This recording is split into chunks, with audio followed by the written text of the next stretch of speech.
എവിടെ നിന്ന് കിട്ടി നിങ്ങളുടെ ഈ സംസ്കാരം? വായയിൽ നിന്ന് വരുന്ന തെറികളുടെ കണക്കെന്താണ്? ഏത് സംസ്കാരം? ആരാ നിങ്ങളെ പഠിപ്പിച്ചത്? എവിടെ നിന്ന് കിട്ടിയതാ ഇതൊക്കെ? ഇതാണോ സുന്നത്ത് ജമാഅത്ത്? എന്റെ വെള്ളം കൊള്ളാം, അടിപൊളി വെള്ളം. പക്ഷെ അത് നേരെ അങ്ങോട്ട് തിരിക്കണം. എന്റെ ബാക്കിലുണ്ട് രണ്ടെണ്ണം കുത്തിറക്കണേ, അൻവരി മുന്നേറും. പിന്നെ ജുംജ് കണ്ണാടിന്റെ മുമ്പിൽ നോക്കിയിട്ടും ഈ പ്രസംഗം അങ്ങോട്ട് നടത്തണ്ട, ഇങ്ങോട്ടല്ല. മനസ്സിലായോ? ഞാൻ 2 ക്ലിപ്പിട്ട് കാണിച്ചതാ. 2 വർക്കത്തിന് വേണ്ടി 2 മാത്രം. ബാക്കിൻ്റെ 100 കണക്കിനുണ്ട്. നീ ചോദിച്ചോ, ഞാൻ കാണിക്കാൻ റെഡിയാ. മനസ്സിലായോ? 2 കാണിച്ചാ. ഈ സംസ്കാരം ഒന്ന് കിട്ടി. ഇതാരാ പഠിപ്പിച്ചത്? എന്റെ ശേഷം മുറബിയല്ലേ, ഇന്ന് ലോകം നിയന്ത്രിക്കണമല്ലേ?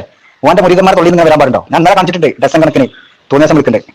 അതിലപ്പുറം തറായിട്ട് ഒരു സാധാരണക്കാർ പോലും പറയാൻ നടക്കുന്ന വാക്കും പദപ്രയോഗങ്ങളോ എന്റെ ഒപ്പം നടക്കുന്നവർ നടത്തണ്ടേ, എന്റെ കൂടെ ഇരിക്കുന്നവർ നടത്തണ്ടേ. ഇങ്ങോട്ട് വെടിക്കണ്ടേ, അങ്ങോട്ട് വെക്ക് വെടി. തിരിഞ്ഞ് മൈക്ക് സ്റ്റാർ ആണ്ട് വെച്ചിട്ട് എന്നിട്ട് ആദ്യം സ്റ്റേജിലുള്ളവർക്ക് അവർക്ക് എവിടെ കിട്ടി ഈ സംസ്കാരം? നിങ്ങൾ ആരാ പഠിപ്പിച്ചത്? അപ്പോൾ പറയും അമ്മ ശേഖന്നെ, നമ്മൾ മൃദ്യാ ശേഖന്റെ ലോകം നിയന്ത്രിക്കണേ, ഓൻ തന്നെ അമ്മ പഠിപ്പിച്ചത് നൂലനോട് പറയും. ഞാൻ 2 തരാം. നീ ചോദിച്ചോ, 100 കണക്കിന്റെ തുണ്ടനോ ആര് ചോദിച്ചാലുണ്ട്. സെറ്റപ്പിലല്ലേ? കണ്ടോ? എന്നിട്ട് മറുപടി പറയും. ഇത് വലിയ ആളായിട്ട് ഇങ്ങനെ ഇങ്ങോട്ട് ചോദിക്കല്ലേ. ആദ്യത്തെ സംസ്കാരം പഠിക്കണോ, എന്റെ ഒപ്പമുള്ള സംസ്കാരം പഠിപ്പിക്കണോ, എന്റെ ശേഖനോട് പഠിപ്പിക്കാൻ പറയും. കുഞ്ഞാമിനി അന്തരിനൊക്കെ ഒരു രണ്ടാലും പറഞ്ഞ 2 തെറി ഞാൻ കാണിച്ചതാ.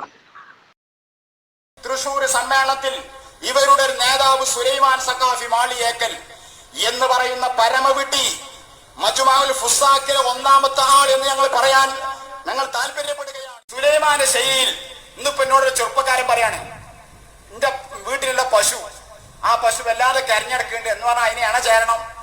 അങ്ങനെ ചേരേണ്ട സമയം വന്നാൽ സാധാരണ ഇപ്പൊ മൃഗാശുപത്രി കൊണ്ടുവരാണ്, അത് സുലൈമാന്റെ അടുത്ത് കൊണ്ടുപോയാൽ മതിയാവുമോ? ഈ സംസ്കാരം ഇവിടെ കിട്ടിയതാ. ഇതാര് പഠിപ്പിച്ചതാ? അതെന്റെ ശേഷം പഠിപ്പിച്ചതാ. പച്ച തോന്നിയാസം നിങ്ങളവിടെ മക്കരപ്പറമ്പിൽ ചിലപ്പം പശു പൈക്കളൻ്റെ അടുത്തേക്ക് കയറാൻ മൃഗാശുപത്രിക്കല്ലേ കയറാം. പുളിയക്കോടുണ്ടല്ലോ, പുളിയക്കോട് ഏതെങ്കിലും പൈക്കക്ക് അങ്ങനത്തെ ആവശ്യത്തിന് വന്നാൽ അൻ്റെ അടുത്ത് കയറാൻ കൊണ്ടുപോലെ അനുഭവം വിളിച്ചല്ലേ. മറ്റേ മന്ത് പറയാൻ അറിയില്ല, അന്ന് തൃശ്ശൂരാണ് കൂട്ടുക. അവിടെ ഏതെങ്കിലും പൈക്കൊക്കെ പൂത്താക്ക മുരിയാക്കൊക്കെ അങ്ങനെ ആവശ്യം വന്നാൽ പൈക്കൊക്കെ ആവശ്യം വന്നാൽ ആ മഞ്ഞിൻ്റെ അടുത്ത് കൊണ്ടുവരും. പിന്നെ ഗുരുവട്ടൂരേ ഉണ്ടല്ലോ വല്ലാതെ, അവിടെ പശുക്കളോ ഇരുമാളൊക്കെ ഉണ്ടെങ്കിൽ ഓൻ്റെ കയറാൻ കൊണ്ടല്ലേ അല്ലേ? ഈ സംസ്കാരം കൂടുതൽ കിട്ടിയത് ഇത്രത്തോളം ഇത്ര വേറെ ആര് പറയണങ്ങായി ധാരങ്ങൾ പഠിപ്പിച്ച്? അതുകൊണ്ട് അങ്ങനെ ചോദിച്ചത്.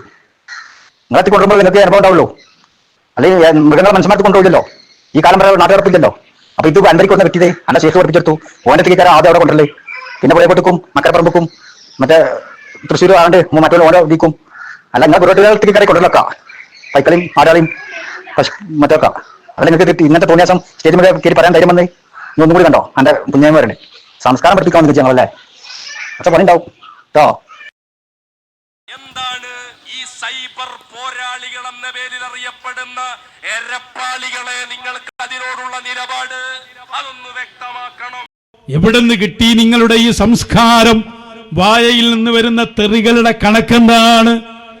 ഏത് സംസ്കാരം? ആരാ നിങ്ങളെ പഠിപ്പിച്ചത്? എവിടെ നിന്ന് കിട്ടിയതാ ഇതൊക്കെ? ഇതാണോ സുന്നത്ത് ജമാഅത്ത്? അത് തിരിച്ചങ്ങോട്ട് ചോദിക്കേ, എവിടെ നിന്ന് കിട്ടിയ സംസ്കാരം? ഞാൻ 2 വെട്ടിക്കണേ. ഇതിന്റെ 100 കണക്കിനുണ്ട്. ഞാനിപ്പോ ജമാക്കണം വെച്ച് തെറികൾ മാത്രം. മനസ്സിലായി എനിക്ക്? നിങ്ങളെ തൊഴിൽ തെറികൾ മാത്രം ജമാക്കുക. അത് 1.5 ഉണ്ടായിരുന്നു. ഇപ്പൊ ചാക്ക് കണക്കിനായിപ്പോ സ്റ്റോക്കായി. ചാക്കിൽ എവിടെ കെട്ടിച്ചിക്കുക, ആവശ്യത്തിന് ഇങ്ങനെ തരും. മനസ്സിലായോ?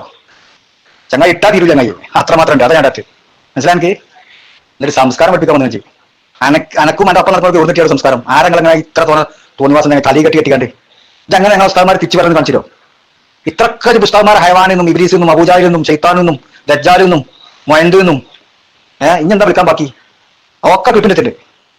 സർവ്വ ഇതടക്കം കുഞ്ഞാമതും നൗഷാദും അൻവരിയും ഈ 3 സാധനങ്ങൾ എന്റെ ഷെയ്ഖും ഷെയ്ഖിലെ പെൺമസ്ഥാനം ഹംക്കെന്ന് വെച്ച് ഏപിസ്ഥാനം തന്തയെ വെച്ച് അവനെ തന്തന്റെ പ്രായമുണ്ട് ഉസ്താദിനും പെൺമസ്ഥാനൊക്കെ വിളിച്ചില്ലേ? അതാണ് മൂല്യര് നിന്ന് പറ്റിയാൽ കുട്ടികൾ മരം കയറി പാത്തുന്നല്ല കുഞ്ഞാമെന്നില്ല. അതാണ് കാണണ്ടേ. നിങ്ങളൊന്നും ദീനല്ലടോ, സുന്നത്തമായത്തല്ല, ദീനുമല്ല, ഒരു വലക്കല്ലടോ. ഈ ജാതി തോന്നിയ സമരങ്ങളോ എത്ര ഞങ്ങൾ ഇന്നലെ കാണിച്ചു. ഇന്നലെ ഈ ഗ്രൂപ്പിലൊക്കെ അറിയാം. അതിന് മുമ്പ് എത്ര കാണിച്ചു? ആരെങ്കിലും വിൽക്കാത്തേ? എന്നാലും തിരിച്ച് നിങ്ങളെ വിളിച്ച ക്ലിപ്പിട്ട് പറയടാ. ആൺകുട്ടിയാണെങ്കിൽ പറയും. ഇതിങ്ങനെ പറഞ്ഞില്ല, ഞങ്ങൾ തെറി വിളിച്ചു പറയട്ടെ. ക്ലിപ്പിട്ട് പറയും. ഏതെങ്കിലും സാധാരണക്കാർ പറഞ്ഞാൽ പോരാ. സാധാരണക്കാർ നിങ്ങളാണ് വിളിക്കാൻ കാരണം എന്താ? നിങ്ങൾ ഓരോ സ്ഥലമാര ഇങ്ങോട്ട് വിളിക്കും. അപ്പൊ ചെറുങ്ങനെ തരൂലേ? അങ്ങനെ ആരെ വിളിച്ചിട്ടുണ്ടാവും? വിളിക്കണല്ലോ. അല്ല നിങ്ങൾ വിളിച്ചിട്ട് ഇങ്ങനെ കെട്ടിക്കേ. നിങ്ങൾ വലിയ മൂല്യമാർ 4 മൂല്യമാർ ഇങ്ങനെ തലി കെട്ടിക്കാണ്ട് തോന്നിയാൽ വിളിച്ച് ആരും വിളിച്ചില്ലേ? ആദ്യം നിങ്ങൾ നിർത്തി, അപ്പോൾ നിർത്തും.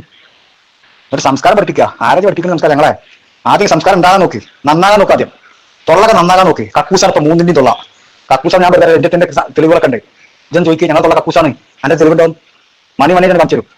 ആരെ മുമ്പിൽ വെക്കാൻ തയ്യാറാ? ഏതൊരു നിഷ്പക്ഷമതിയായ ആൾക്കാരെ മുമ്പിൽ കൊണ്ടുപോയിട്ട് ഇനി പോട്ടെ എന്റെ പാണക്കാട് അംഗന്മാരെ ഇതുപോലെ മഹത്വം പറയണ്ടല്ലോ. പാണക്കാട് അംഗന്മാരെ കൊണ്ടുപോകാൻ നമ്മള് ഈ പറഞ്ഞ ക്ലിപ്പുകളായിട്ട് പോവാ, എന്നിട്ട് പാണക്കാട് പോവാ, ഞാനും പോരാ, ഞങ്ങളെ കുത്തുള്ള ആളും പോരാ, എന്നിട്ട് തെറിയാണോ അല്ലേ ഓരെ കൊണ്ട് ഓർപ്പിച്ച് ഓരെ മധ്യസ്ഥനാക്കാം. എനിക്കിപ്പോ സ്വീകാര്യല്ലോ ഓരോ ആത്തുകളാവുന്നേ ഇത് കേട്ടിട്ടുണ്ടെങ്കിൽ. ഇതിപ്പോൾ നിർത്തില്ല വർഷമല്ല, ഞങ്ങൾ നിർത്തിക്കുന്നത് കൊണ്ട് കണ്ടോ വൈകാതെ നിങ്ങൾ ഈ ജാതി തോന്നിയ സമയത്തൊക്കെ നിർത്തും, നിർത്തേണ്ടി വരും. ആ സമൂഹം വിലയിരുത്തുന്നുണ്ടോ, ഇവിടുത്തെ പൊതുജനങ്ങൾ മനസ്സിലാക്കുന്നുണ്ട് നിങ്ങളെ പറ്റി, നിങ്ങളെ നിലവാരം ആൾക്കാർ മനസ്സിലാക്കുന്നുണ്ട്.